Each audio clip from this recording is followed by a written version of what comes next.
Estem al restaurant Set Portes de Barcelona. Aquí, a l'any 1920, debutava amb 7 anys Carmen Amaya. Amb els anys es va convertir en tota una figura del món del flamenc que va triomfar per tot el món. I ara, aquest 2013, és hora de dedicar-li un sentit homenatge. Aquest 2013 és, per tots els catalans, l'any Carmen Amaya.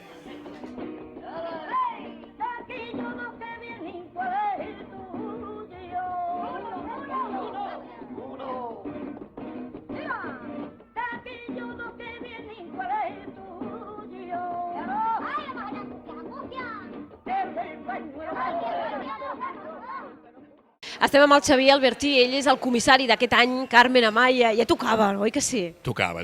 Bueno, els anys oficials toquen quan els calendaris oficials diuen que toquen, però en teníem tots unes ganes enormes de tornar a sentir com a nostra i com a molt viva una figura clau de la cultura contemporània d'aquest país com és Carmen Amaya. Què va significar per ella créixer aquí, en el Somorrostro, no? Que era un barri en aquell moment molt humil, i arribar fins a Hollywood, fins a actuar als millors teatres que hi havia en aquell moment? Doncs és difícil contestar què devia significar per ella, perquè és una dona que no va tenir mai, crec jo, allò que diem que se li puja la glòria al cap, no? Que va estar molt de peus a terra, uns peus a més, educats en la sorra de la Barceloneta. Molts dels seus crítics diuen que sense aquest contacte de nena que començava a ballar precisament a la sorra que enfortia els peus, no hagués arribat a tenir la força expressiva i la força muscular que les seves cames li van permetre després desenvolupar aquells artificis pirotècnics brutals de percussió flamenca en els escenaris. Per Catalunya, la consciència d'una dona gitana, catalana i universal és un goig de poder festejar i reflexionar sobre la presència de la cultura popular en aquest país, com la cultura gitana li ha donat una sèrie de claus d'enriquiment enormes i que els hi hem d'agrair profundíssimament, que els hem de sentir com a nostres, i des de que la UNESCO va declarar el flamenc com a patrimoni immaterial de la humanitat, sabem que el flamenc no té pàtries, que tot el món és pàtria flamenca i que la cultura catalana hi té moltes coses a aportar. El cert és que durant la roda de premsa un gitano ens deia no tenim un país com a tal nostre, però sí que tenim una identitat que continua molt viva, que aquest any, dedicat a la Carmen Amaya, ens pot servir per adonar-nos de tota la influència, el que vostè deia, no? Tota aquesta influència en la nostra cultura catalano-gitana que tenim aquí molt present, oi que sí? Certament. A més, a mi em fa molta il·lusió que hi hagi molts actes d'aquest any Carmen Amaya que tinguin una voluntat clarament popular. Des d'una sardinada al Mercat de les Flors a la plaça Margarida Xirgu, recordant aquelles sardines que deien que ella rostia a la seva habitació del Waldorf Astoria, fins a festes a l'entorn de la Festa Major de la Barceloneta o el Festival de Cant Flamenc de la Mina, que la seva última edició va plegar més de 14.000 visitants.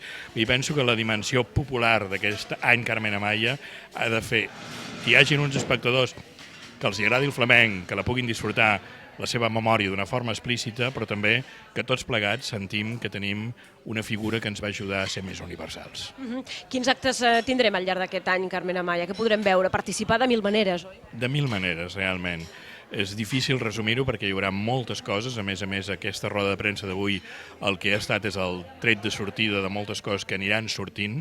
És un centenari que a mi també em sembla especialment significatiu per com s'ha organitzat, de aglutinar tot allò que la ciutat, el país, vol possibilitar perquè té una sensació i un sentiment d'agraïment a la figura de Carmen Amaya. Des de l'Ajuntament de Begur, ciutat on ella va morir, a l'Ajuntament de Barcelona, ciutat on ella va néixer, el país en general, els festivals de flamenc de Cornellà, de la Mina, de Barcelona i un llarg etcètera, donaran moltes activitats que tindran com a centre aquesta memòria.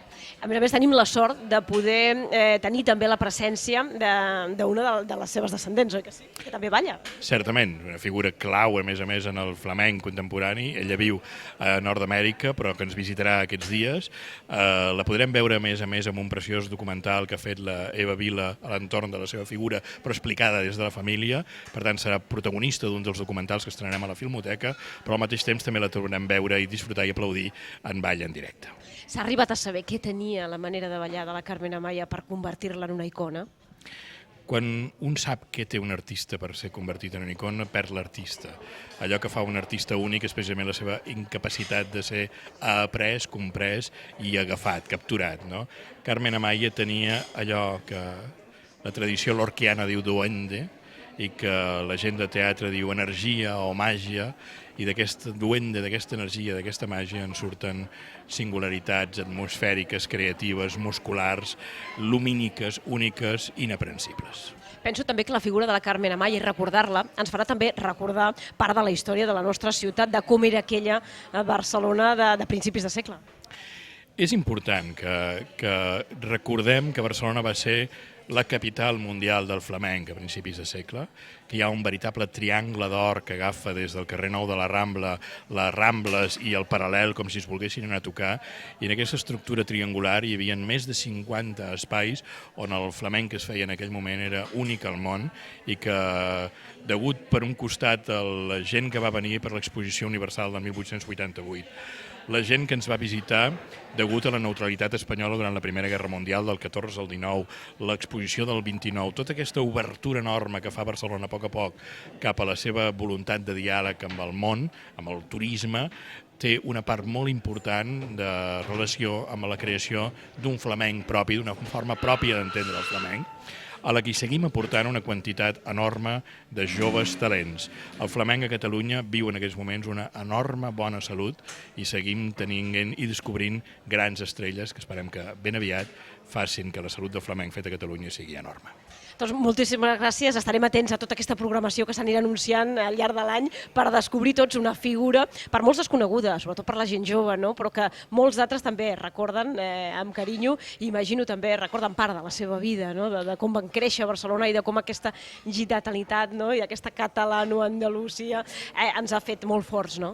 Certament, tant de bo aquest any Carmen Amaya serveixi per tot això que acabes de dir i sobretot serveixi per agrair les dones el fet d'haver construït una part important de la nostra presència, de la nostra cultura, agrair al poble gitano tot el que ha fet per enriquir-nos i agrair a Carmen Amaya com des de les arrels populars d'un art popular el va convertir en una cosa absolutament excelsa.